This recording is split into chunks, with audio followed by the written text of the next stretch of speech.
Out there, you're gonna wipe that shit off your face.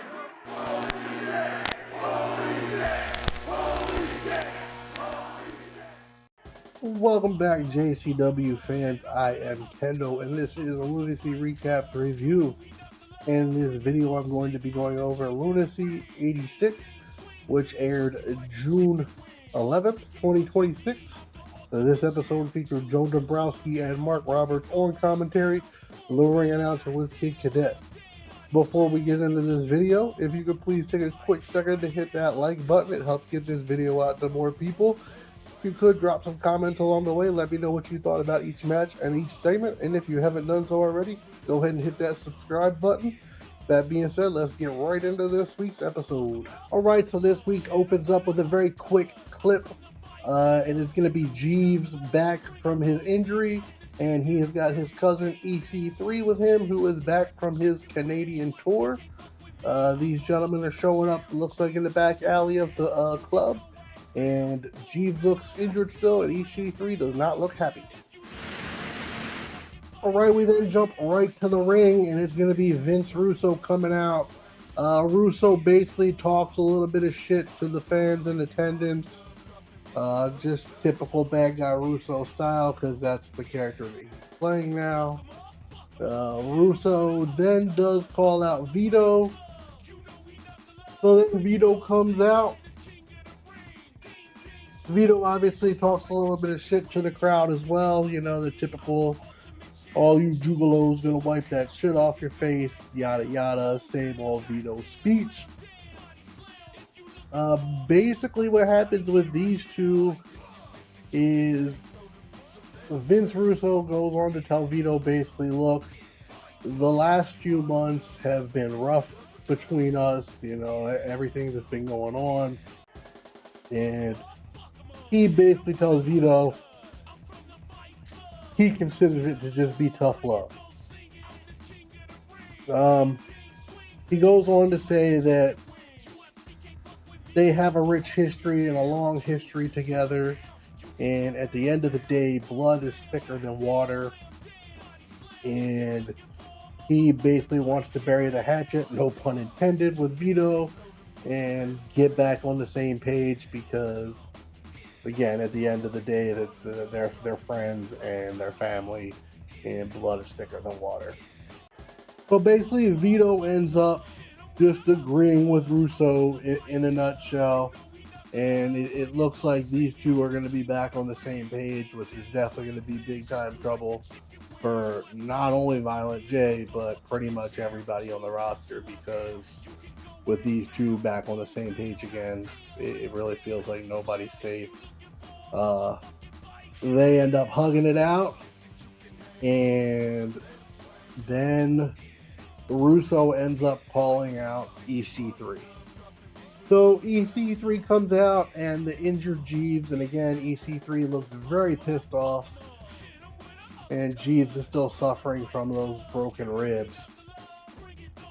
Basically EC3 gets in Russo's face and he tells Russo, look, I don't appreciate you taking out your frustrations on Jeeves.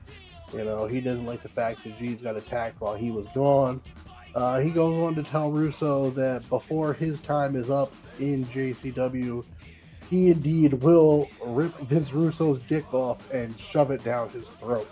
So Vince Russo didn't seem too threatened by that at all. He's got his bat, and he's got Vito and the Luciano family back at his disposal. So he goes on to tell Ethan, basically, look, you know, you took 3 weeks off and you chose a tour over Canada over being with JCW, just like I said you would. You are only looking out for yourself, and you know, you're going to put yourself before any other company.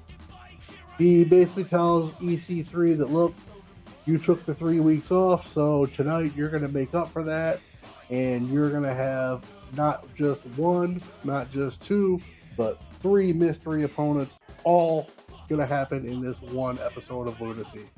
So I guess that's something we got to look forward to for this one. 3 matches, 3 separate matches with EC3. All right, next, before it even cuts away to break, it's another episode, another segment with Joel Gertner, and basically another long, drawn-out promo. And in a nutshell, Gertner's basically got his guy who has been coming, or apparently supposed to be coming, the past few weeks. Tonight is the night, and we will be introduced to the one who is coming. All right, the opening contest is going to be featuring Sophia Rose, and she will be taking on the women's champ, J-Rod, and Danny Moe will be doing commentary. Now, keep in mind, just because Danny has the belt does not mean she is the champ. She pretty much stole the belt from J-Rod. This match wasn't a very long one. I do believe basically because they had a lot to cover this episode, so they tried to keep some of the other matches shorter. It was a decent match for what it was and how short it was. Both ladies got in a little bit of offense, as you can see. Sophia Rose coming off the top there, very nice moonsault. Only gets a 2 count. And then here's what's about to end. J-Rod with a cheap win, pulls out the brass nuts. Bam, smashes Sophia Rose. 1, 2, 3. Here is your winner, J-Rod. I do believe she tries to chase Danny Moe down, to get her title back.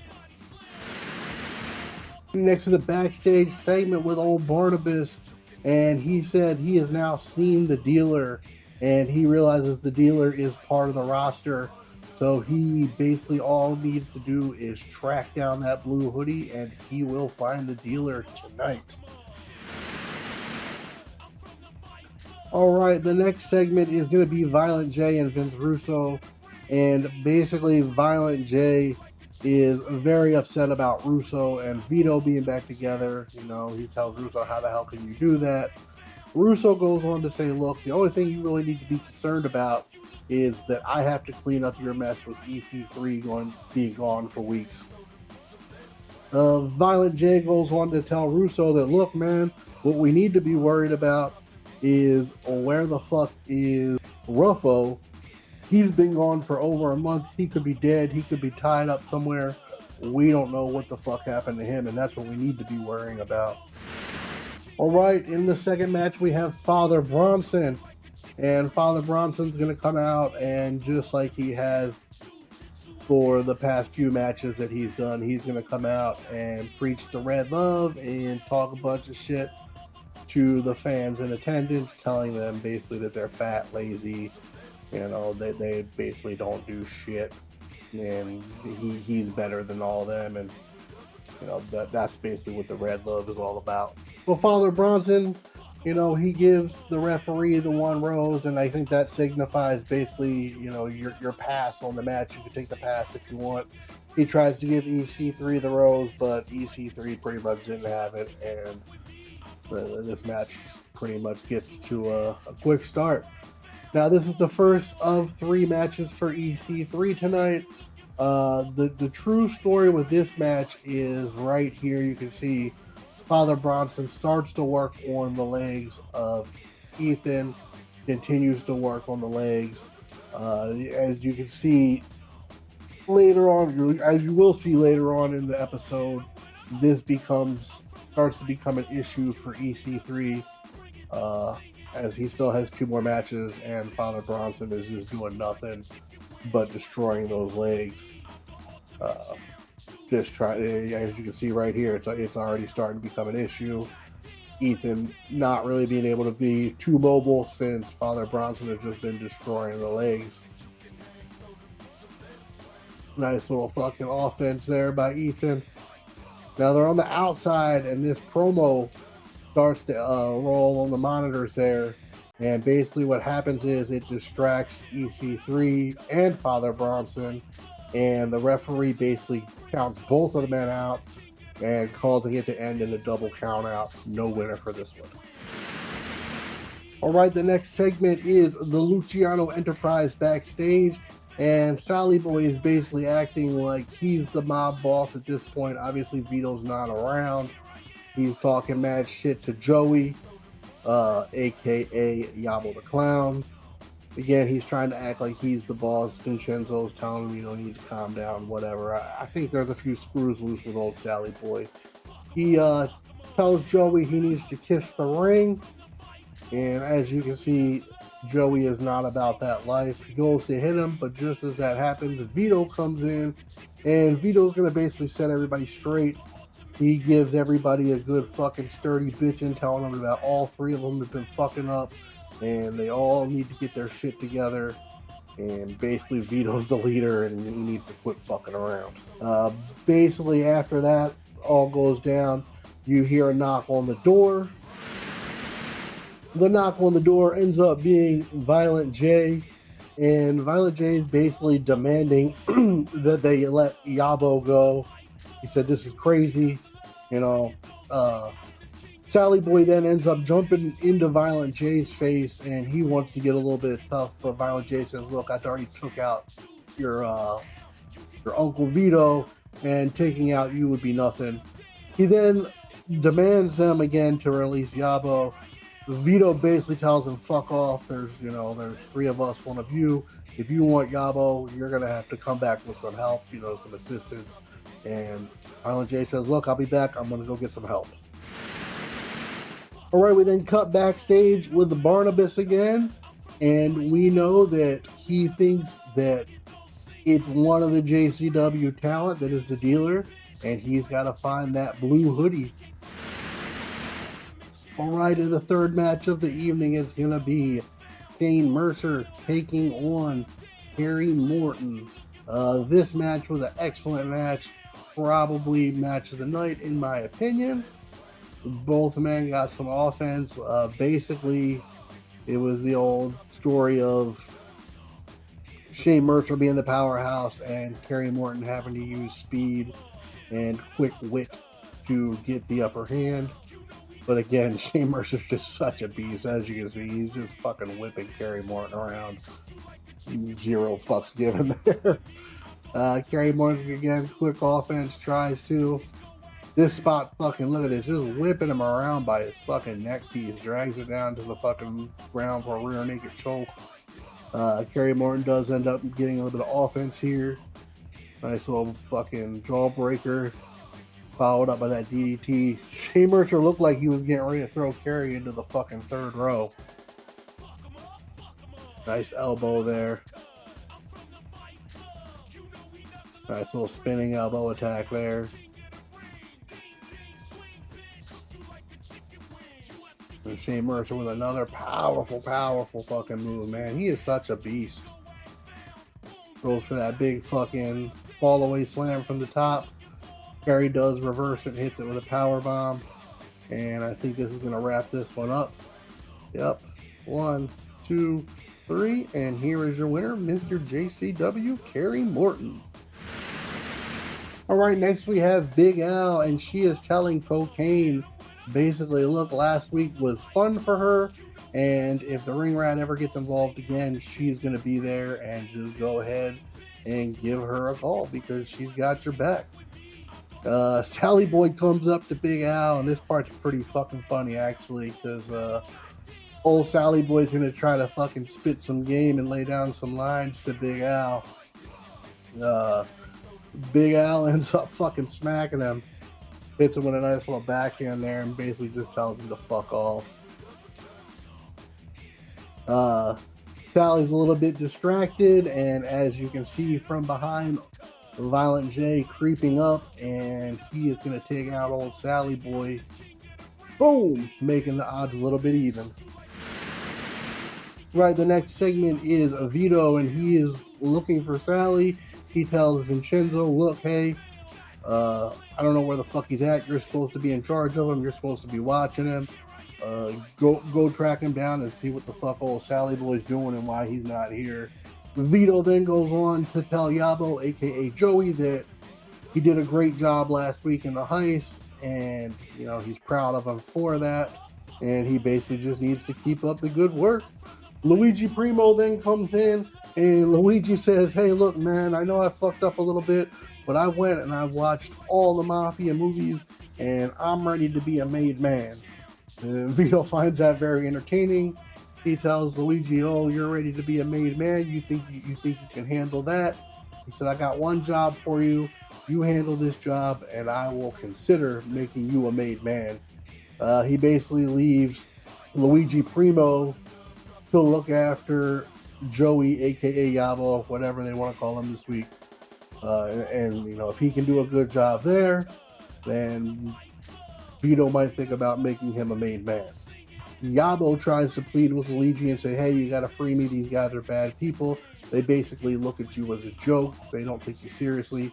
Luigi says, look, nobody takes me as a joke, and after this I'm gonna make lots of money being with Vito, and I can open up my pizza chains, so I'm not gonna fuck this up. So the fourth match of the evening is going to be EC3 taking on the team of Choppa City. So in EC3's second match of the evening, it's going to be a handicap match. Choppa City delivering those vicious chops the only way Atiba and Bruce Wayne know how. They do hit a lot of fucking double team moves in this match. It's not a tornado tag, so both men aren't supposed to be in at the same time. But the referee's a little bit lenient with this one. As you can see, a lot of double team moves. EC3 does try to mount some offense every now and then, but it just seems to get shut down with another double team move. Pretty decent match though for it being the second match of EC3's night, and also it being a handicap match there. But again, more double team moves and some fuckery here. The backseat boys come out and they're looking to distract Choppa City because they're trying to get to the top again. EC3 takes advantage with the chair. Bam, 1%er to Bruce Wayne. With the referee distracted, 1, 2, 3. Tommy and JP hold up Atiba, and here is your winner for the second match, EC3. Alright, the next segment is Caleb Conley, and he is still upset about the 4 week of hell mystery opponents. He said it's bullshit, and he still thinks it's not fair. Russo goes on to say, look, man, you really got nothing to worry about. You've swept the series so far, and you know you've just been dominating. Joe really doesn't have nothing for you in his sleeve at this point. And once you finish this match, you're going to be able to play the Vince Russo game, man. And basically the Vince Russo game is him getting a shot at the World Heavyweight title versus Cocaine. So that's something that we probably will see in the future with Caleb Conley versus Cocaine for the title. Alright, the next segment is another backstage with Barnabas and the Outbreak. And Barnabas is basically in the locker room, and he is searching locker by locker, and he is determined to find whoever is the owner of the blue hoodie that he has been trying to hunt down. And it basically seems like he's going through all the lockers, and he gets to one of the lockers, and you can see that the boys found some fucking powder. It looked like it was just baby powder. They're trying to fucking get into it, thinking it's more fucking cocaine or whatever. Barnabas is literally on the verge of losing it. Opens himself a few more lockers, and boom, there it is. The blue hoodie. He now has found the blue hoodie. We're assuming he knows who it belongs to because of what locker it was in. Alright, so for the fifth match of the night, it's going to be Caleb Conley, accompanied by Russo, and he is going to be taking on Cruel. I'm not too familiar with Cruel, but I guess he's pretty popular and has been around for a while. This guy is just a huge fucking man. Just a big time powerhouse. Obviously, Caleb Conley is going to have to do whatever he can in this match to stick and move, if you will, because this big man, obviously every time Caleb gets near him, the big man Cruel just fucking dominates. Key factor I did forget to mention on this match, Russo is doing commentary again. Seems like he's been doing commentary over all of Caleb's matches, at least the past 3 to 4 weeks, it seems that way. Caleb trying to knock the big man down, chop him down to size. Nice little fucking DDT there, Hurricane DDT, if you will. Goes for a fucking big time move off the top there, but Cruel gets him by the goozle. Nice choke slam. Only gets a 2 count on the chosen one. Caleb quickly ducks out the way, gets him caught up on the top. Caleb hits him with a big time fucking burning hammer. Gets the 1, 2, 3. Sweeps the fucking 4-way fucking hell. And here is your winner, Caleb Conley, who will now get a fucking shot at the World Heavyweight Champion Cocaine. And this is right here. Vince Russo basically reminds him on commentary that that's what's going to happen. All right, the next segment is Vincenzo backstage, and he ends up finding Sally Boy, and he's like, what the fuck happened? Sally's a little embarrassed about it. He says, look, don't tell Vito what happened. Don't tell him that I got beat down by Violent J. I don't want him to know that shit. All right, we now get backstage segment, and Vito's saying basically, hey, what the fuck happened? Sally Boy lies to him. He says, look, I got jumped by 5 guys. Vito tells him, look, that's bullshit. You're lying to me. I've seen the security cameras. He said, you got beat down by Ronald McDonald, referring to Violent J. He tells him that that's bullshit. Quit lying, and, he needs to take care of business. Vito then goes on to tell Joey that next week he's going to have to deal with Violent J. If not, there's going to be huge, huge consequences. Basically, I guess he won't see his brother anymore. Vito ends up giving him a kiss, which I guess is supposed to be the kiss of death or whatever, so that's supposed to be something very big in the Italian community or whatever culture. I honestly don't know, but very awkward. All right, in the main event, it's going to be EC3 in his 3rd match. And we have the return of Joel Gertner. And Joel Gertner, as promised, he said he is going to bring his man, the man who is coming, and he is officially here. And this, again, was somebody who I'm not too familiar with. The gentleman goes by the name of Big Money Josh Bishop, and he is holding the old JCW title, in which I guess he had originally won back at the Gathering of the Juggalos 2023. Again, I was at that event. I don't recall that match, but obviously it had to have happened. I tried to look for the match online to brush up and I give you a little bit of information about this guy, but I could not find it. So I honestly don't know too much about Josh Bishop, but the dude definitely looks like a phenomenal athlete, and it's a little bit easy taking advantage of somebody who's already been in 2 matches. One thing I did forget to mention, this is a no DQ match, so EC3 is allowed to use the weapons there. That's why Jeff the ref is not calling for the bell. But again, Josh Bishop looks super impressive. Caleb Conley obviously sent out by Russo, and he puts the fucking chair straight to EC3, allowing Bishop to hit this big time bomb, hit the 1, 2, 3, and here is your winner, Josh Bishop.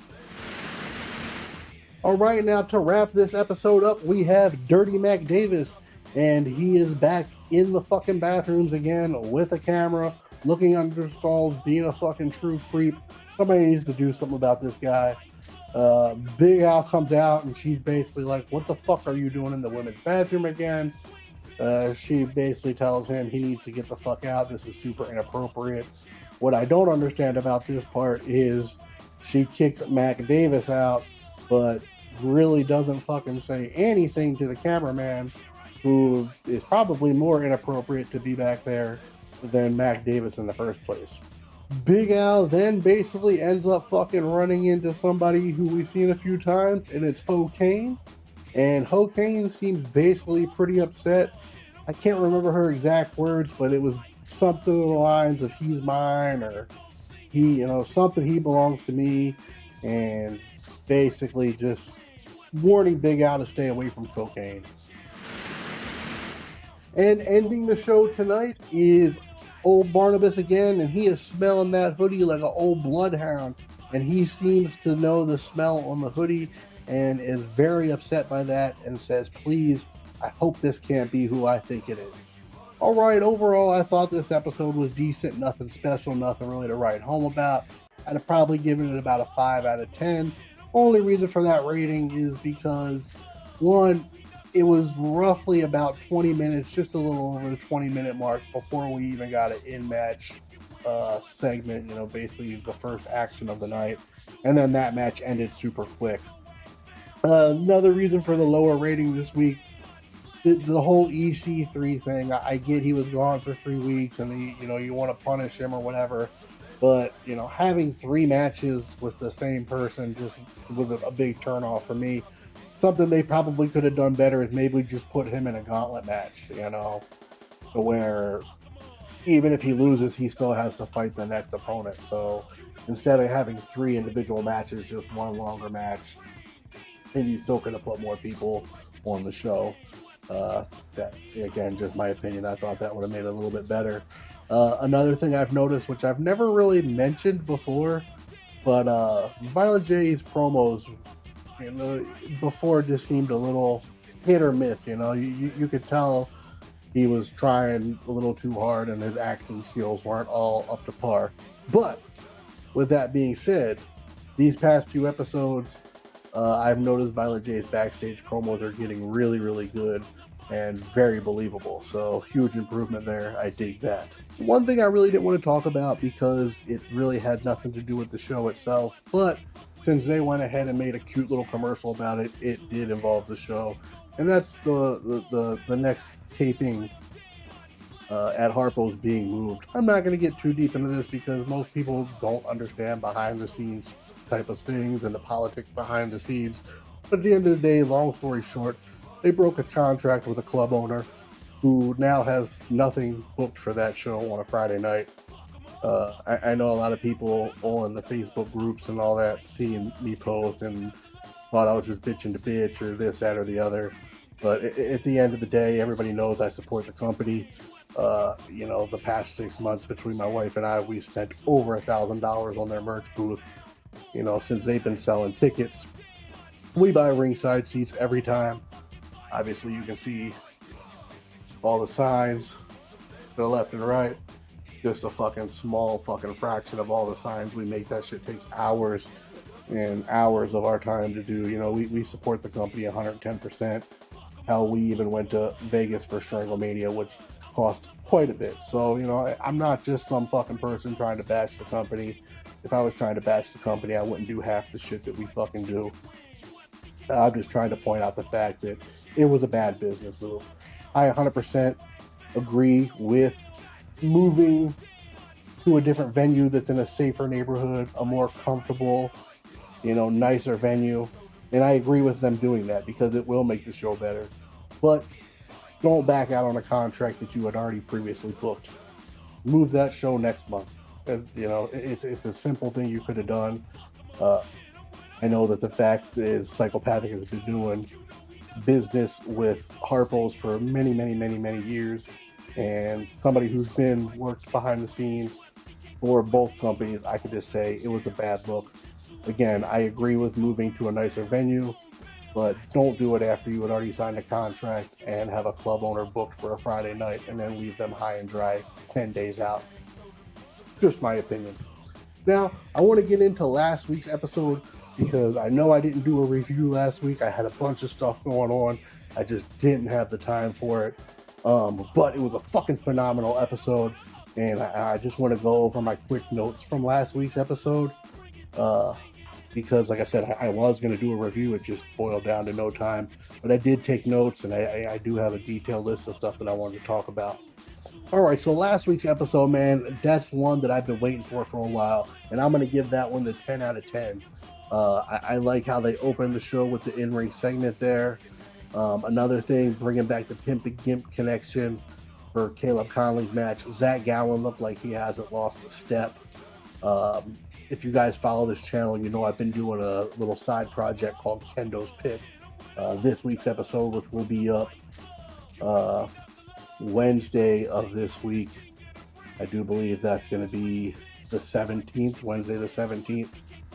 That will be up, and it features Zach Gowen in it. And again, Zach Gowen looked like he hasn't lost a step. Another comment I wanted to make, and I touched on it in this week's episode too, and that's Dirty Mac Davis, man. Somebody needs to do something about this guy because he's back in the ladies' locker rooms with cameras twice now. The man's running around getting involved in not only just matches, but title matches. Violent J has already told him that he's not one of the boys. He's there specifically to do interviews. So somebody needs to do something about him. And also somebody needs to do something just in general, because it seems like there is no law in the land of lunacy. You got people getting kidnapped. You got Dirty Mac Davis invading women's fucking bathrooms. It's a fucking PR nightmare. Like Violent J says, we haven't seen Ruffo in over a month. Who the fuck knows where he's at? You got Vince Russo running around beating people down with bats. Somebody needs to fucking enforce the law. My suggestion, make the phone call to old fucking Officer Colt Cabana and he'll come in and set things straight. Another topic I wanted to touch on about last week's episode was the music video that we seen coming from the Ring Rat. Who does he think she is? Trouble, that's me. What the fuck was that? Anyway, also the tag team division. With the Backseat Boys back, Choppa City being kind of full-time, it seems like. JCW tag team division, and I've said this before, is red hot. Not to mention future endeavors. Man, what a fucking red hot tag team division we got going right now. Tony and Willie Mack better watch their asses, because those titles definitely are going to be in danger, especially with them going to be leading up to Bloody Mania, the 2-day Bloody Mania, excuse me. I do believe that's in August at the Gathering of the Juggalos. Well, that's going to wrap it up for this week. I apologize for not putting out an episode last week, and also my apologies for dragging politics into this fucking shit. I never wanted to do that. But until next week, I am Kendo. Please hit that like and subscribe button. Drop some comments. I'll see you guys next week. Peace and whoop whoop.